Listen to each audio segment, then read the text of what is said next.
Rush, addressing what you've been discussing. What they're doing to Trump is really what they've been doing to citizens and businesses of America for the last 10 years. The way the left is controlling things in a great way now is by job security.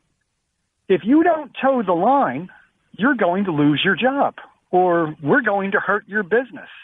And they're doing the same thing to Trump. You didn't toe the line. We're going to do whatever it is to take your job away. Now, Trump, of course, being one of the bravest men I've ever seen in my life, he's exhibiting the moral, civic, and political fortitude. He's not exhibiting the moral, civic, and political cowardice, as the NRA rightly stated, that we're seeing in so many CEOs, so many politicians, and perhaps even from Jeff Sessions. I mean, the left's tactics, this is fascism. Now, they might not own the businesses, but they certainly are controlling them, aren't they? And they're controlling many of us.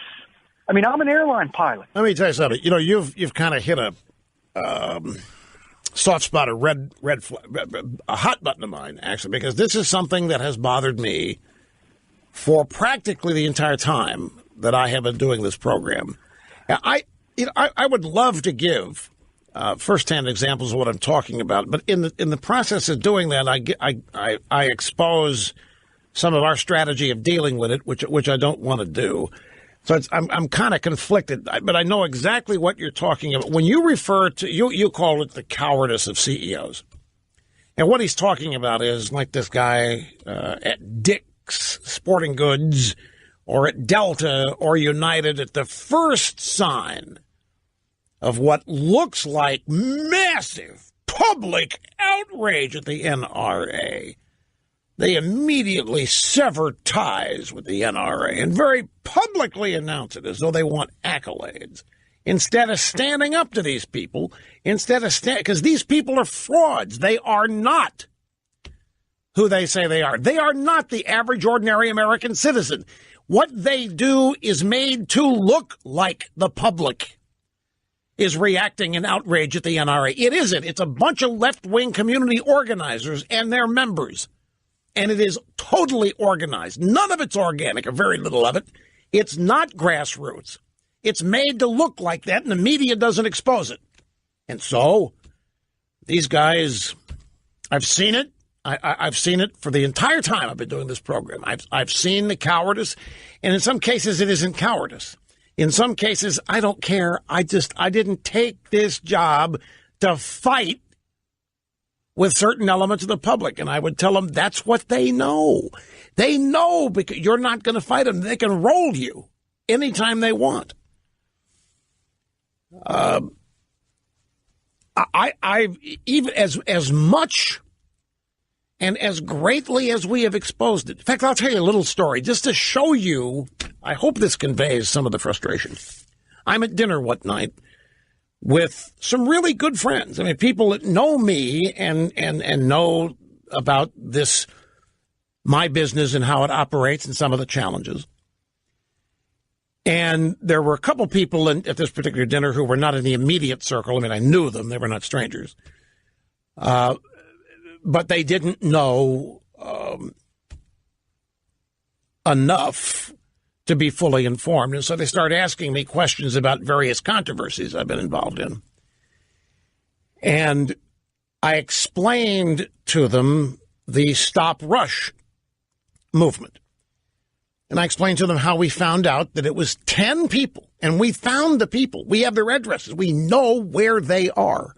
We know the algorithms they are using. We know who and what departments at Twitter they coordinated with. We found out how they do it all.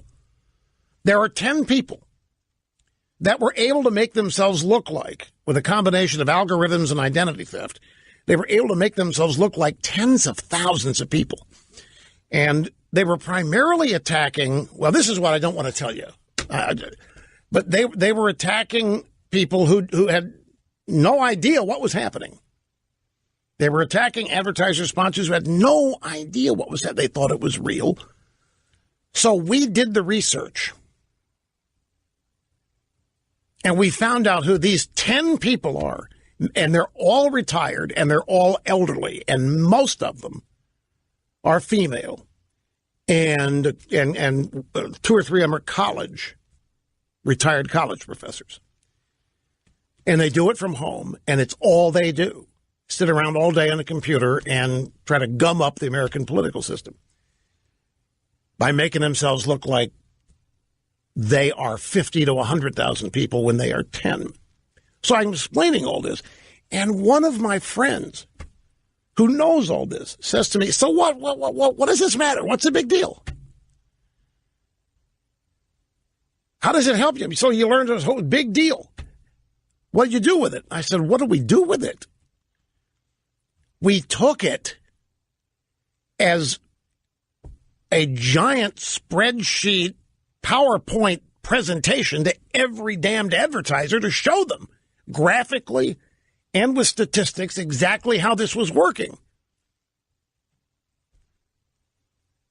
It was even hard to understand why we would go to the trouble of finding this out instead of just deal with it, is my point.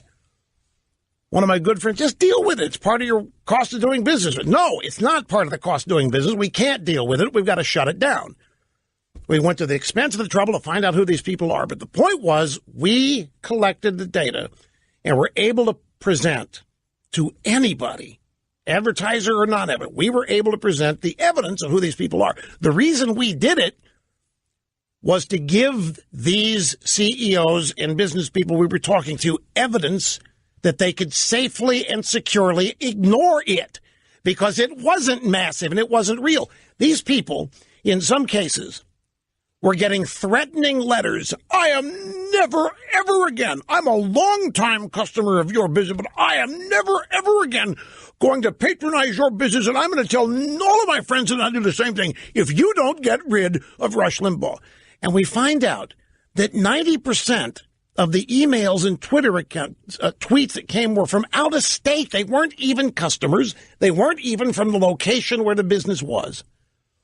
The whole thing was fake, and I guarantee you that all this garbage against the NRA is made up of the same kind of system, and its origins are Media Matters for America. That's where this stuff started, and it's become a way of doing business.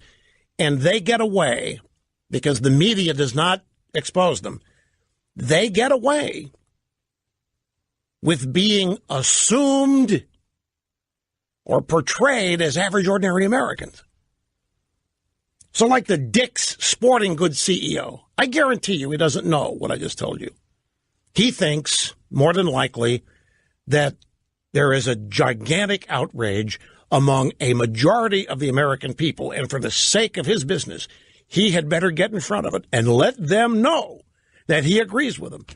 And he doesn't know that he's being bombarded by bots. And in his case, I don't even know if he would now, if he were, could be demonstrated to him, if it could be proven, hey, man, you're falling for a trick. I don't know if he would change his mind because nobody wants to admit they've been fooled like this. So it's but my frustration is that this has succeeded for years, despite it having been exposed. They succeeded. This is what got O'Reilly, folks. And I sat here and I thought, this does not have to work. But there were some people, no, we got it, don't worry. Hannity beat it back successfully. And finally, there are some people now institutionally doing it, but it frosts me to see it continue to work. Well, I know, and more people know exactly what this is and how literally phony and fake it is. Ask yourself this. Every time something like this comes up that advances the leftist agenda, there is a national outpouring. There's a national outrage of tweets and Facebook posts and emails.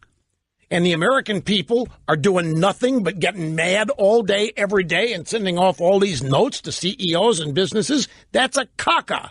It isn't happening. But it's made to look like it is. Anyway, I told you the guy hit a hot button. I'll be back here in just a second.